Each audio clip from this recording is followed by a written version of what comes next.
নির্বাচন যত এগোচ্ছে ভোটারদের আকৃষ্ট করতে ততই ব্যস্ত সময় পার করছে রাজনৈতিক দলগুলো। ভোটারদের প্রত্যাশা পূরণের রূপরেখা ইশতেহার নিয়ে সব রাজনৈতিক দলই কাজ করে যাচ্ছে।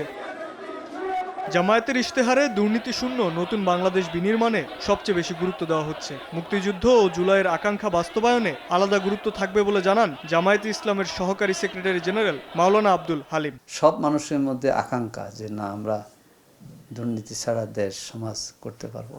তো এই বিষয়টার জন্য অনেক সামাজিক কর্মসূচি আছে, রাষ্ট্রীয় কর্মসূচি আছে, এগুলো আমাদের ইশতেহারে থাকবে। নারী অধিকার রক্ষায় জামাতের অবস্থান সম্পর্কে ইশতেহারে পরিষ্কার ধারণা দেওয়া হবে বলেও জানান তিনি। নারীদের অধিকার, সম্মান এবং মর্যাদা, নিরাপত্তা এই থাকবে। ক্ষমতা প্রয়োগ এবং বিচারপতি নিয়োগ এসব ক্ষেত্রে দলীয় দৃষ্টিভঙ্গি থাকবে না। এদিকে জামাতের জোটসঙ্গী এনসিপি কাজ করছে আলাদা ইশতেহার নিয়ে, যার ভিত্তি হবে স্বনির্ভরতা।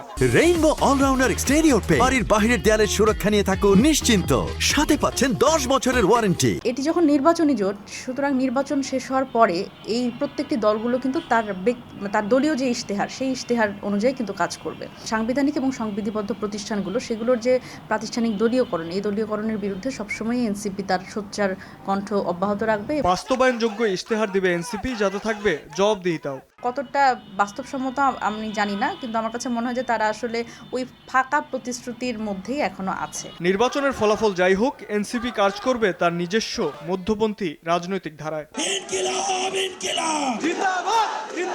শাবাব ওয়াসি, সময় সংবাদ, ঢাকা।